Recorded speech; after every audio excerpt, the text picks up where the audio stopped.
Good morning, good afternoon. Welcome to our webinar today. I am Debbie Holloway, and I got to tell you, I am so pumped about being asked to do this topic.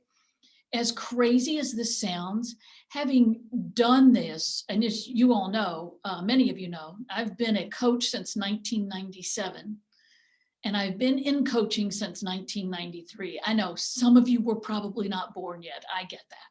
So I've been doing this for a really, really long time, and I'm excited about today because today is really pivotal for you in this year.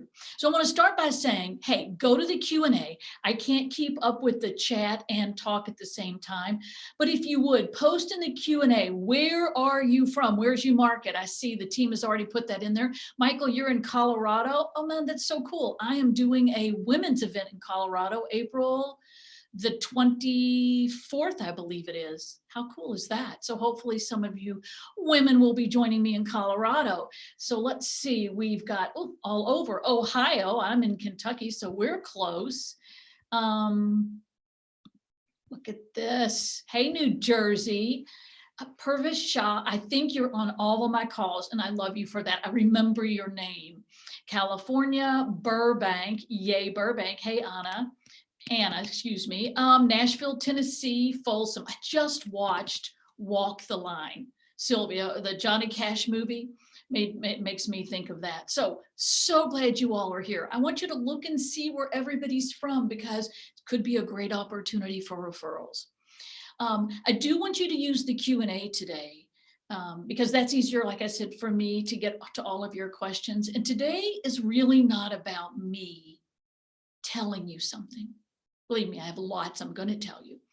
But it's not about me telling you something. It's about me saying to you, if I said to you that today, January 18th, was going to make a difference in what you say to me January 18th of 2023, would you listen differently?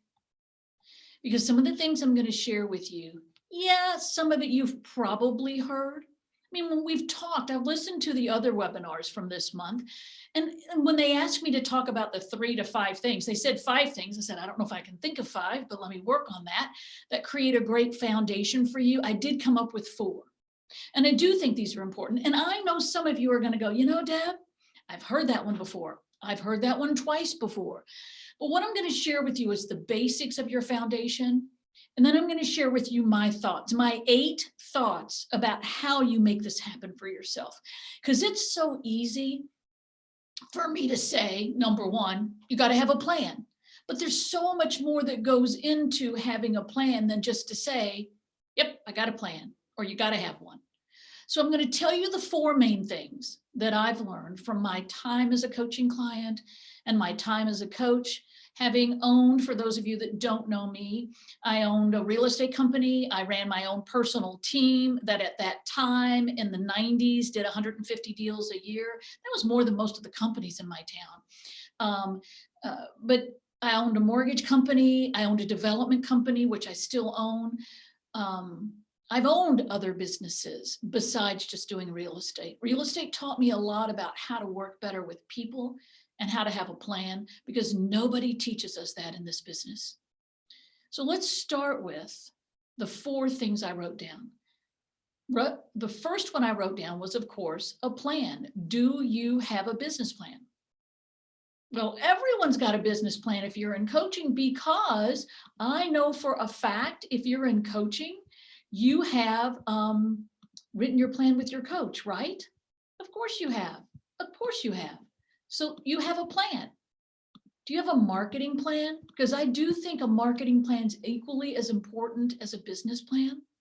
And when I say a marketing plan, have you looked at what you want to accomplish, the outcome, and then said, okay, for marketing, how much of what by when?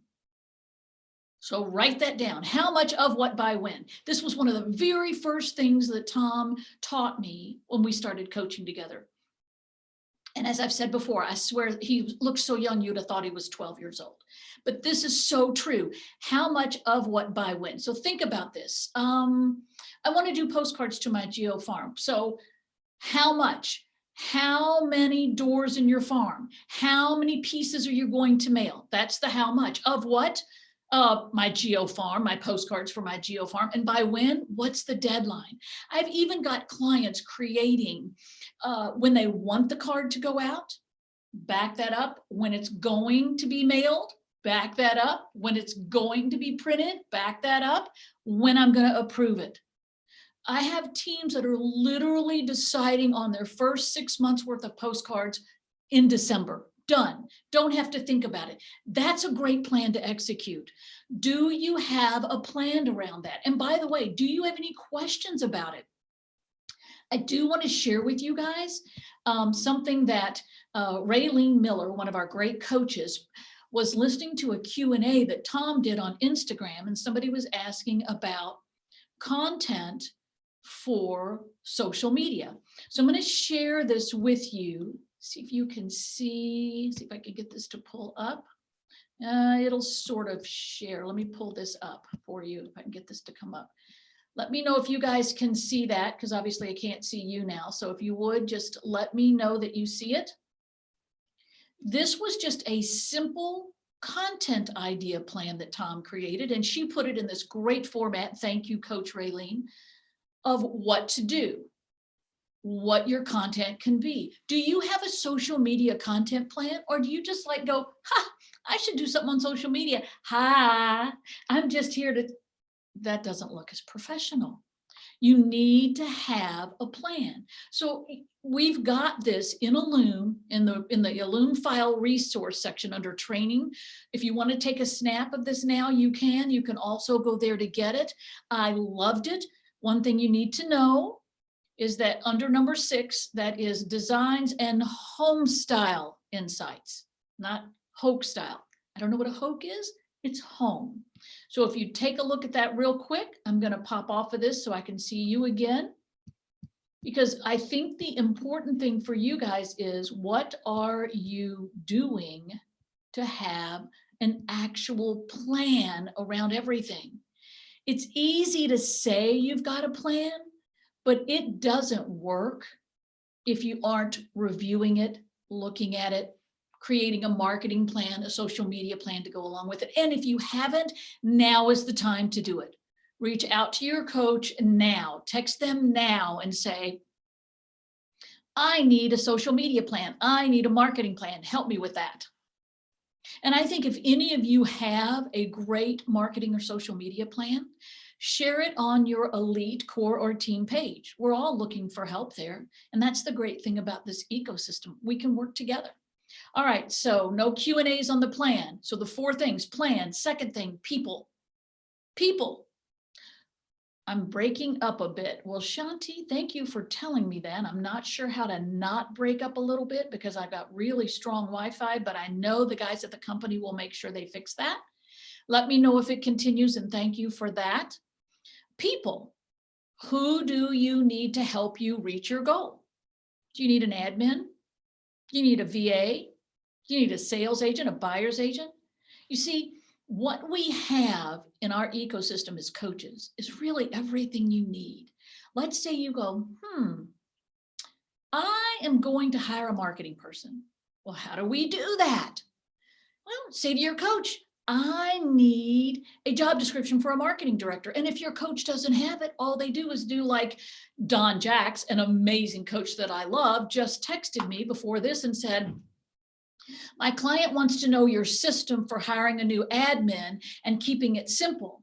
And I know and I'm going to let him know it was in the recruiting video I did. And I'm also going to probably just do another video and share it with him. We always are asking each other to provide resources for you.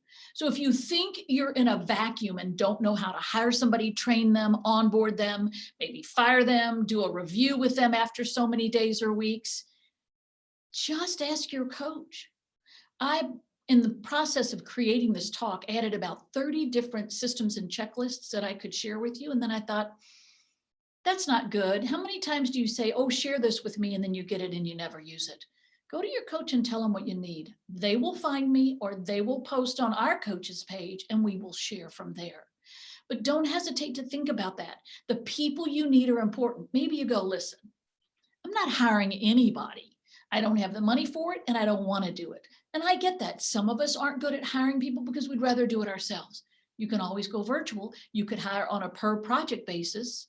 It's like somebody told me a few years ago, go find a wedding videographer and hire them to do your videography during the week because they're not busy during the week. There are many people that will help you on a project basis. I think another perfect example of that is that back in the day, you had to call the agent to schedule the appointment to show the house. So I hired my sister, who is blind and disabled, but brilliant, to do that. And she was able to set it up. So I think if there's anyone that is disabled in any way, sharp as a tack, you can hire them to do a lot of things from home. You know, on a coaching call today, we were talking ISAs. I don't know if any of you have thought about hiring an ISA. But what I'm learning is the ISAs are not pounding out calls as much as they once were. They're doing a lot of things through text. So I think it might be easy to find somebody that can help you by being an ISA that would love the work, that maybe can't get out, but are great on the phone and great with texts. So just a suggestion around people. The third thing that I wrote down were processes. I think it's really important that we have a system and checklist for everything. Just like I said, you need, Jaji, I'm sorry, what is an ISA? Ashley's asking as well. An ISA, an inside sales associate. Don't know where, back in the day, I hired telemarketers because they banged the phone at night for me for business. Now they call them ISAs, lead concierge. There's so many words you can use for them. Bottom line, there's someone whose job is to respond quickly and nurture your leads for you. So I got a lot of great stuff on ISAs, and maybe we want to do a talk on that. I think ISAs can be a phenomenal thing to have. I think you definitely want to be able to have someone help you with lead conversion, especially if you're buying leads. Processes, systems, and checklists. Everybody should have one. Everybody should have one for everything you do. I literally had a script for whoever answers the phone at the office and the calls for me or my team. I don't want things screwed up. I had a slip that I would leave up there anytime I knew somebody might be coming in, telling them who was coming in, what they were coming in for. I wasn't going to miss anything when it came to phenomenal customer service to clients and other agents. Think about that. Processes for everything. Then the fourth thing I have down, we had business plan, we had people, we had processes, is math. Now, I don't know about you guys, but I'm from Kentucky and we don't teach math here. Just kidding. Math is not my strong suit. But what I did is that I learned that math had better become a strong suit or I wasn't going to be successful. You've got to understand the math of all of this. You've got to understand, well, think of it like this. Did anybody watch the movie Christmas Vacation where Uncle Lewis looks over at Aunt Bethany and goes, the blessing? Okay, it's the math. We got to know the numbers. You've got to know your numbers. So what I want to share with you, and I've shared this before, I think this is just one of the best.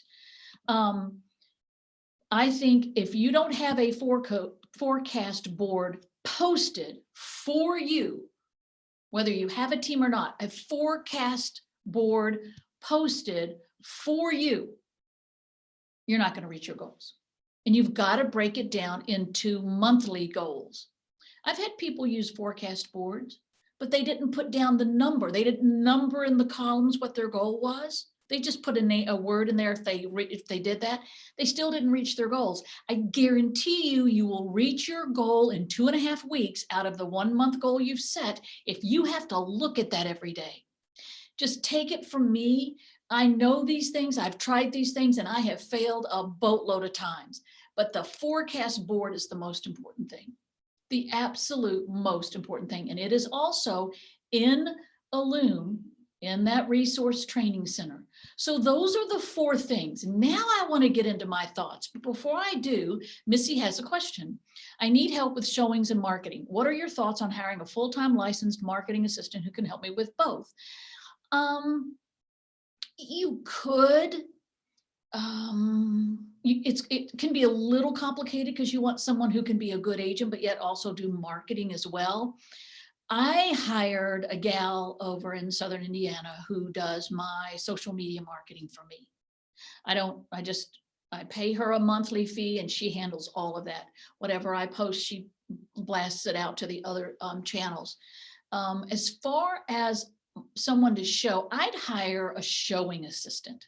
Now, Missy, I don't know your business, and that would be a conversation with your coach, but I would think first and foremost about hiring a showing assistant. And then I would look at my budget and see what I could afford. Do I want someone on a per project basis, a virtual type of assistant, a VA that can do marketing for you? But I do think if you want somebody to help with showings, I'd get a showing assistant. The beauty of that is getting someone that's either new in the business and could grow into becoming an agent for your team, or maybe getting someone who's older, very experienced, but hey, doesn't want to work 7 hours a day, 7 days a week, but they love people and they're excellent at what they do.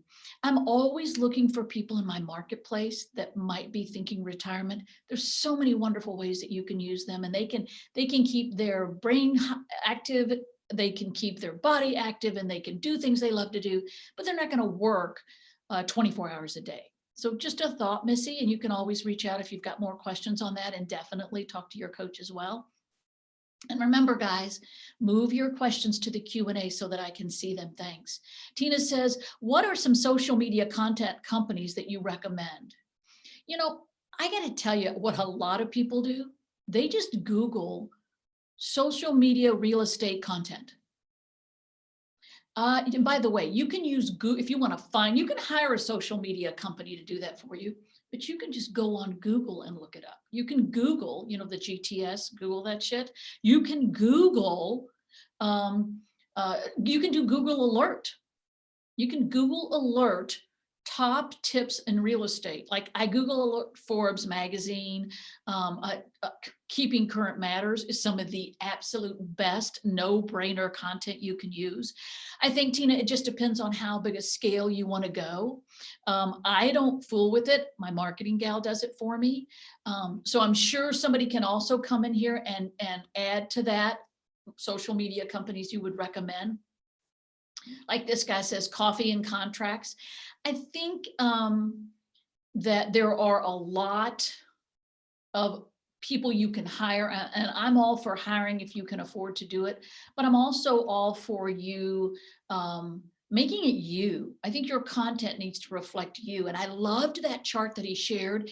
And it is in the Loom resource library. If it's not there right now, it will be by the end of the call.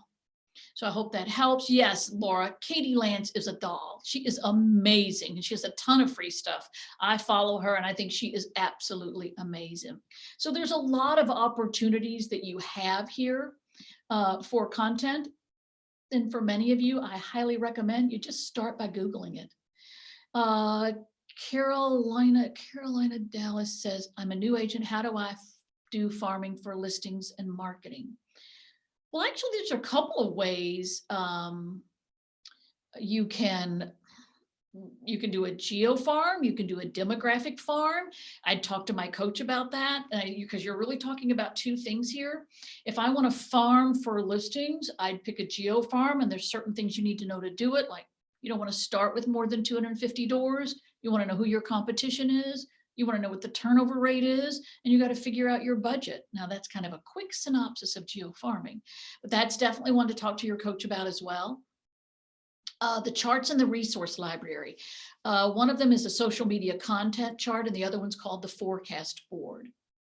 Katie Lance, Carla. It's Katie Lance. Katie, Katie Lance. She's amazing. She is just an amazing woman. So Katie Lance. All right. Keep those Q&As coming, and I will answer them as we go through this. I want to share with you, though, my thoughts of all these years in figuring out how agents can create a really stable foundation. I think first and foremost, make sure that you're adding 20% to your business every year. If you add 20% to your business every year, in 5 years, you will have doubled your business. Now, some of you can do more than 20%. And the market's so good right now, you should probably be able to do more than 20%. But regardless, don't ever have a year that you do less than a 20% increase.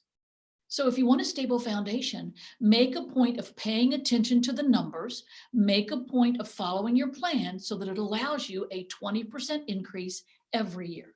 Every year. Kind of basic, isn't it? Number 2, learn to make better business decisions. Most of us make lousy business decisions. We go down that rabbit hole of marketing and social media, and we don't even have deals to support it, but we are all over Facebook and Instagram, aren't we? There's nothing wrong with marketing. There's nothing wrong with social media, but don't put all your eggs in that basket. Make sure you've balanced that with other things as well. Who can you rely on to help you make better business decisions? And when I talk about better business decisions, it's not just balancing marketing with phone calls, with community involvement, with what you do for your database of past clients and centers of influence, which we seem to forget about the most. I've seen people do phenomenal things with all of those groups. But you got to make good business decisions. You don't make a decision based on the shiny penny. So who could help you? Well, a coach, right? A good mastermind group that's not too large, but it's with people that are like-minded, that have similar growth patterns to you. I hooked up with a gal out of Joplin, Missouri. Love her, love her, love her. And we both had the same goals, this is years ago, to do 100 deals. Every Wednesday, we had a journal, and every Wednesday, the date was at the top, we did a phone call. We talked about what we wanted to accomplish, what we committed to from the last call, and what we were going to do this week. It was baby steps. We weren't trying to own the world in a week, but we both had the same goal, and we shared great ideas of ways to get there. It was the best thing I ever did because I talked to somebody every week that was doing what I was doing, which leads me to get a coach if you don't have one. Prepare for your coaching call, for heaven's sakes. I mean, let them know in advance what you want to talk about. Then I also created, as my business grew, a board of directors. A board of directors. I had my life insurance person who also helped me with retirement and things like that for my staff. I had a PR person, a public relations person, critical. I would have somebody really big in marketing right now. I would have one of those right now. And I had my financial planner investment firm person on there. And we talked once a quarter. We met once a year, and it was just all about, what do I need? What do you recommend? What's trending right now? Tom does this all the time as well. Have a group of people that are mentors to you and reach out and maybe do a Zoom interview with them once a quarter. Get great information. There's so much out there you can learn, so much out there you can do. Take advantage of it. So number 3, we've talked about your business plan, but do you know what it really means? How often do you review it? You can't execute your plan if you don't understand it. Here's what I know. Our plans in a Loom are lengthy. Some of you never complete the entire plan, and that's okay. So what are the basics I need to know? I need to know my numbers. I need to know what marketing I'm going to do. And I need to know my P&L. Every quarter or every month, if you're struggling, your coach should be reviewing your P&L with you. You need to know how you're doing. Every year at the end of the year, I ask every one of my clients, see if you can cut 20% from your expenses. Because if they can increase 20% and cut 20%, man, that's a 40% turnaround. That's phenomenal. But people never look at it. They never pay any attention to it. So that's number 3.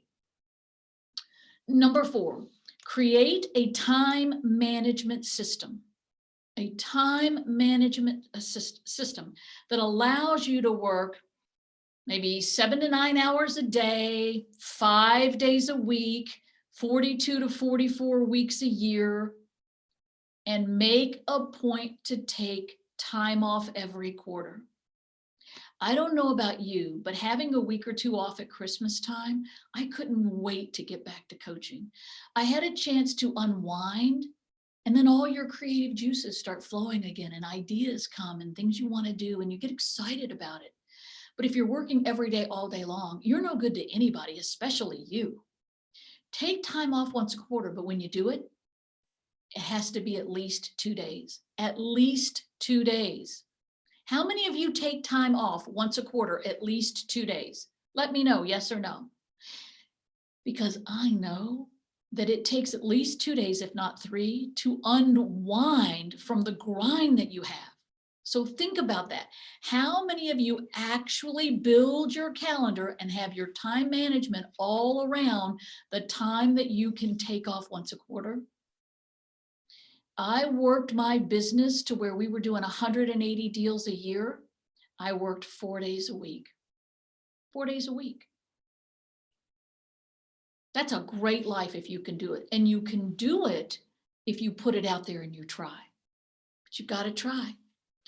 Number 5, we need to strengthen our skills and we need to strengthen our mindset. You know, we talk about that. And it's easier to learn skills than it is to create a better mindset. And our mind is what stops us, isn't it? It's not the skills. It's what's going on between our ears. The amount of time you take practicing and role playing, the better you're going to be on your presentation. I am working with teams right now where the sales agents have never practiced a pre-qualifying script. I literally have them going through a confirmation video text, a pre-qualifying script, what they do prior to getting to the presentation, and the actual presentation itself. How many times have you practiced that in front of somebody? Because practicing on the consumer, guys, like I've said, is not a good idea. You have to practice. Think of somebody you know that's hugely successful. I always think of Tiger Woods, because anybody that can have a car wreck and then come back and play a golf tournament with his son is just unbelievable. But it's the practice, it's the rehab that he did so hard and fast and consistently. People that are good at this practice more than they present. I know Tom does before he presents. I've been with him when he's practicing for summits.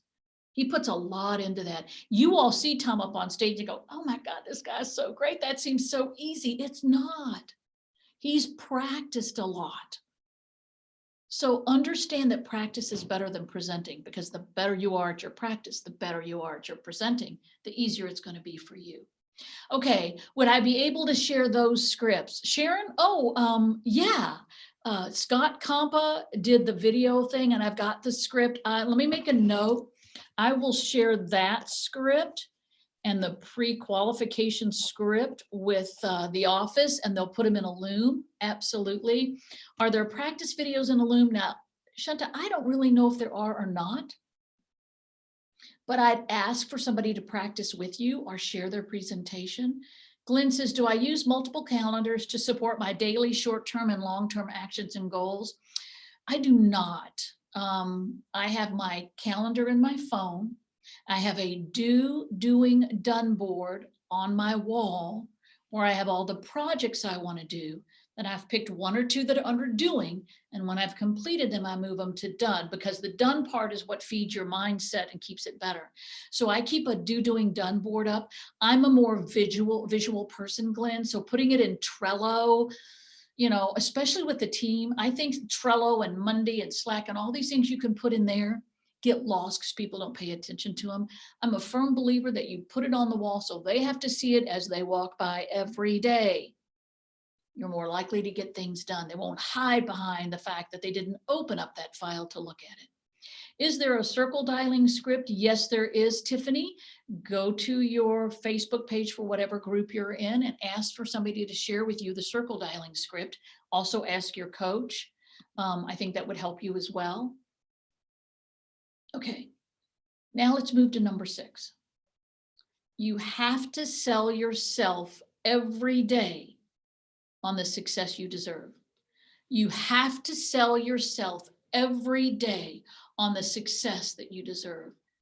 Get rid of the excuses. I don't have a script. It's an excuse is like, this is my excuse. I love my excuse. I'm going to hang on to my excuse forever. I'm just going to do that. Excuses get you nowhere, nowhere. So stop hanging on to them. I'm going to ask you right now, write down all the excuses that you can think of why you can't be more successful. Oh, I don't know that much. I don't have a script. Oh, it's my family, my spouse. It's like the kids. It's my community. It's my parents. It's my dog. It's just holding me up. What are the excuses that you are creating? What are the excuses that you are creating? Think about it. I encourage you all to go ahead and write it down now in the Q&A. What's an excuse that you're using? Because we all use excuses. I do.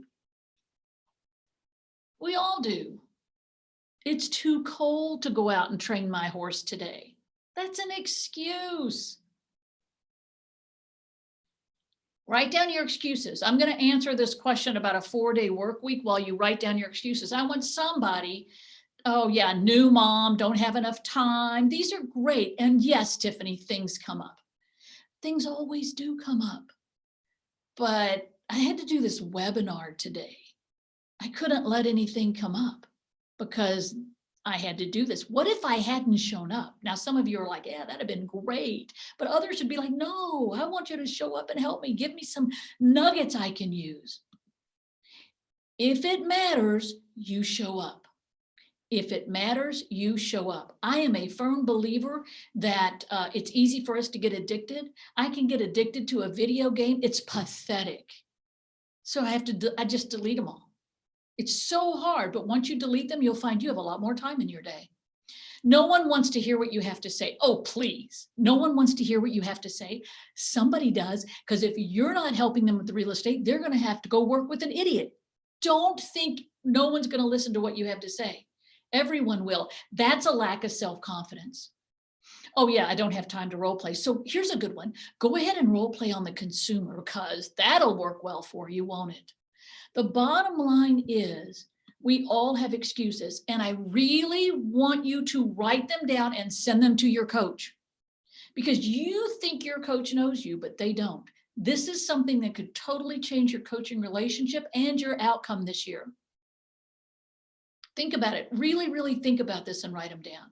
I'll usually do that once a year, and I could just kick myself for the time and money I've lost, the relationships I've lost, because I came up with excuses. A perfect example, Eileen Rivera, one of our great coaches back in the REO days, everybody was getting REO business and she wanted it. She would ask people, what do you do? She said, well, we just keep calling and asking. We just keep calling and asking. And then they eventually give it to us. And she thought, I'm not sure if that's how I would want to get business. So she started calling. And what she did is that she would call the reps and and I wrote this down, instead of her asking for them to give her business, she said, what's your biggest challenge right now in this REO process for you as the REO agent? Listen to the answer. And then she said, what could we as real estate agents do to make this easier for you? She got a lot of business because she took what was an excuse that she couldn't get something and turned it into an opportunity. Which leads me to number 7. How do you process a problem or a challenge? You see, and you might want to write this one down. The problem's not the problem. The problem's our attitude towards it. Jamie Abaddon, who I love, I saw a post on Facebook from her the other day, and she said, I really wanted to get this $1 million listing, but I knew we weren't a good fit. I knew this was going to be a problem. And so I had to decide, do I just suck it up, buttercup, and go do this listing and hate every moment of it? And she thought, I'm not going to do that.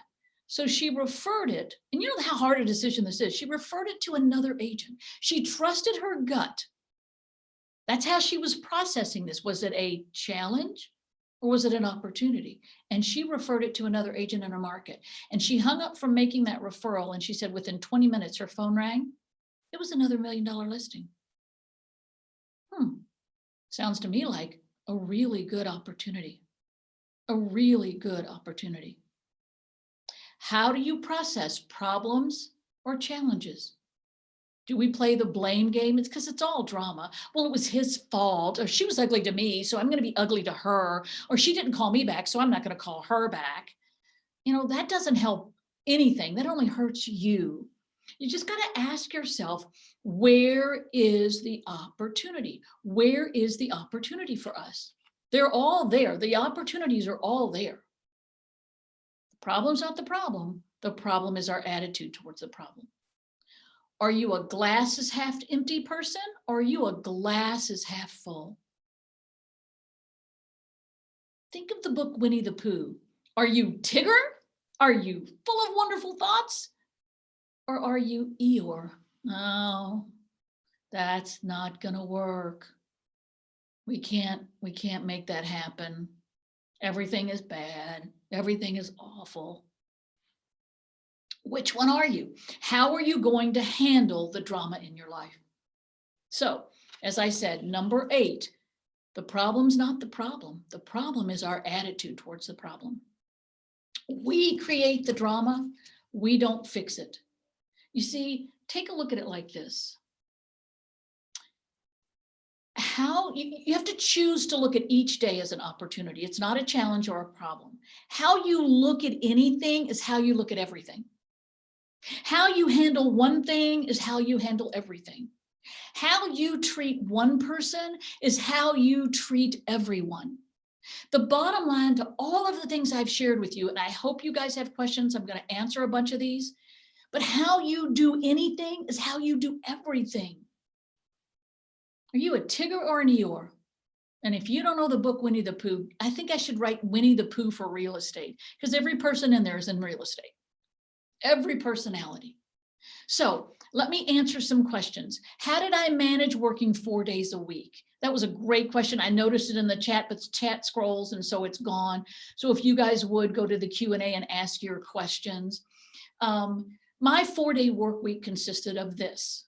I got to the office every day by 8:45. I did everything I had to do with my team, 15 minutes, practice for about, I typically would role play in the car on the way to the office, but you can do anything you want, any way you want to do it. And I was on the phone, and for 3 hours, I was in a closet with 2 headsets and 2 telephones that you could only make outgoing calls on. I didn't want the phone to ring. I didn't want to be distracted. I didn't have my cell phone in there with me. And I literally was in a broom closet with the dirty water and the mops. All of the phone system was up on the wall. I found somebody had put out on the side of the road an old ugly countertop. It fit, so I just nailed it in, put those on. In front of me, I had a mirror, I had my scripts, and I had my NLP techniques that I was using. And I did that for 3 hours. 3 hours. And then I was done and went home. If I set an appointment, I set it up and said, now myself or Alice and my partner will be there depending on what works for you. I set the appointment and she went. I had a gal that negotiated the contracts. I'd gotten to that point in my career, but maybe you're not there yet. Maybe that's not where you are. But the reason we work long hours is because we teach people how to treat us. You call me anytime, night or day. I just want to be there for you. Really? At midnight? Because they're home drunk and trying to figure out what house they want to buy? Why would you do that? Why would you do that? Doesn't make sense to me. We teach people how to treat us. So remember that. I've told this story before. Alyssa Essig, I love her dearly. Every day when she gets home, the phone stays in the car. She's home at 5:30. She goes in, dinner, kids, homework. 8 o'clock, she picks up the phone, returns calls till 9, and she's done. That's her. What's yours? What's your system for having work-life balance? I know in the event I'm going to be doing in April in Denver, the women's event, that's one of the things we're going to talk about. We're going to get very tactical about work-life balance because you never master it. You never master it. It's how you manage it. It's how you prioritize it. It's the system you have for it. So hopefully that helps. Let's see, Missy says, what's my definition of the systems that need to be in place for running our business? You need a good CRM. Depending on the size of your business, you want some sort of numbers tracking, like I love Sisu. But if you're a small business, you probably don't want to go into Sisu. You might want a lead generation service, Ylopo, First.io, Boomtown, you might want something like that. But the basic systems, how to handle the phone when it rings, how to handle a problem phone call that comes in, because maybe you're not answering all the calls. I hope you're not. How to process a listing, how to process an escrow. What is your listing process? What is your buyer process? I'm literally teaching my teams right now, everything on the listing process. But you got to have a process for it or a system, call it either one you want. But I hope that helps, Missy. You should have a process or a system for everything you do. Hiring, onboarding, 90-day review, 1-year review.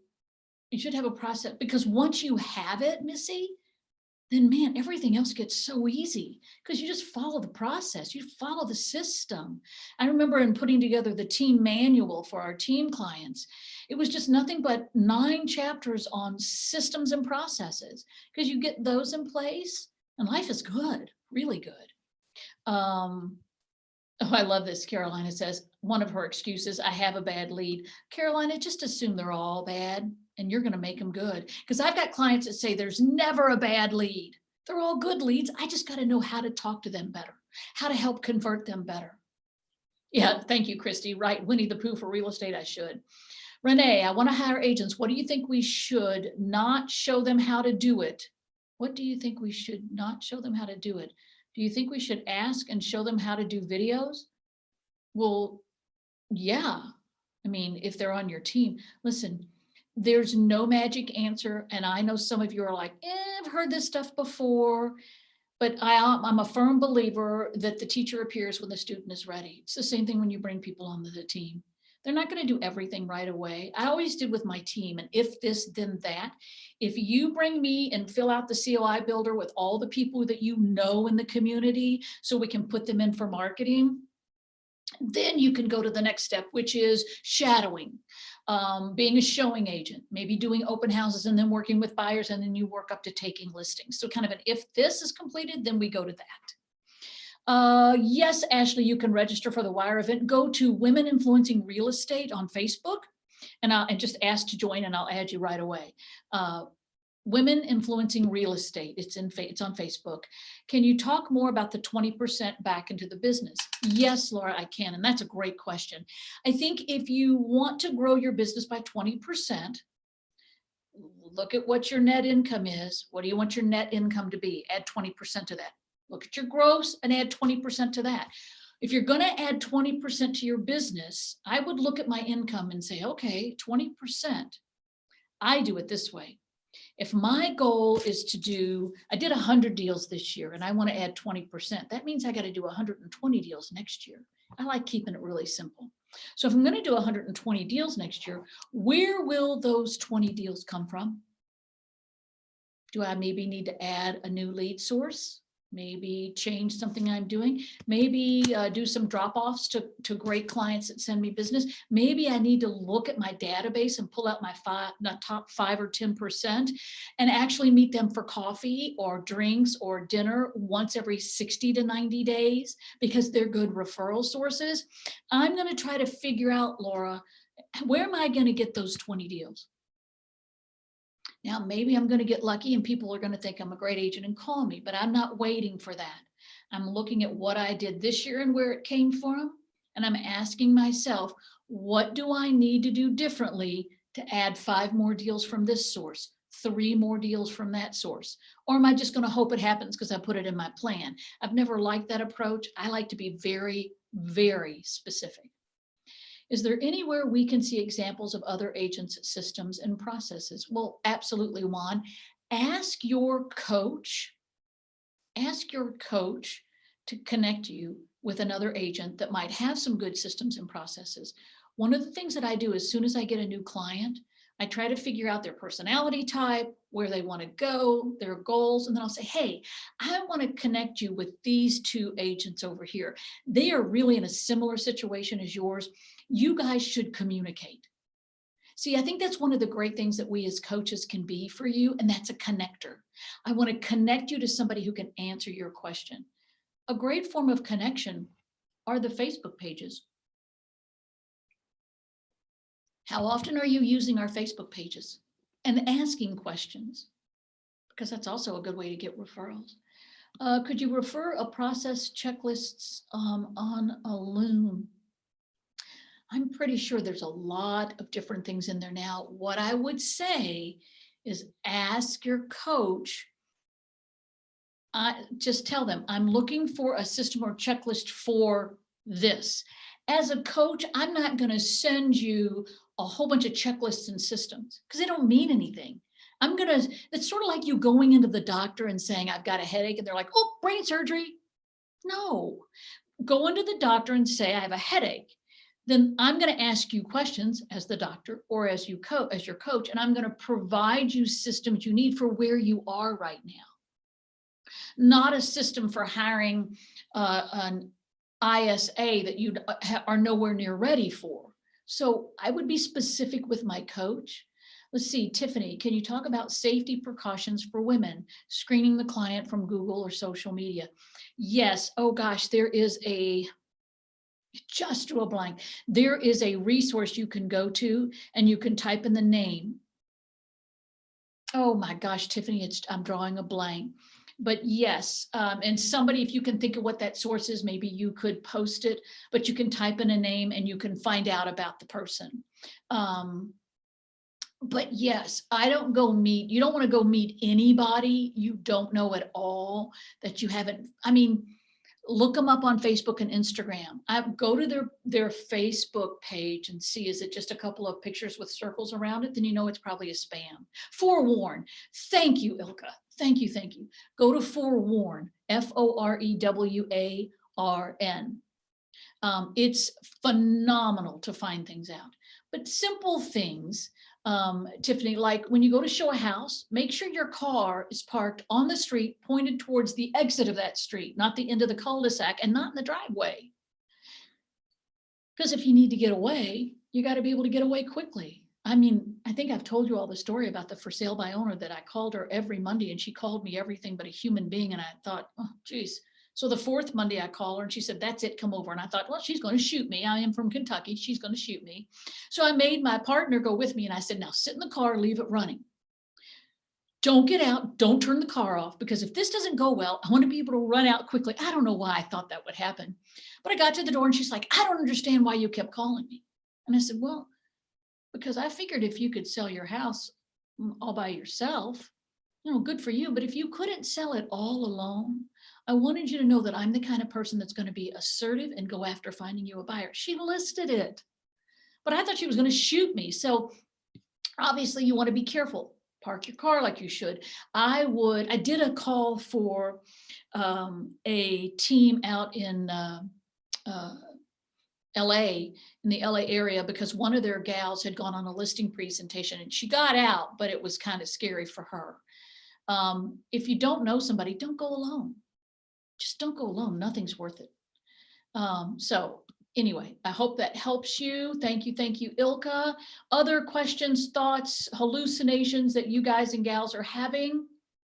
Because I think this is going to be a phenomenal new year for all of you guys. If you just take the information or maybe one or two pieces of what I've shared with you and implement it, oh my gosh. And if I could tell you to remember anything at all, just remember this: whatever it is, the problem is not the problem. The problem is our attitude towards it. The excuse is not the excuse, it's our attitude towards it. Everything is about our attitude. And if we change that, hey, we change our world and a whole lot of other people.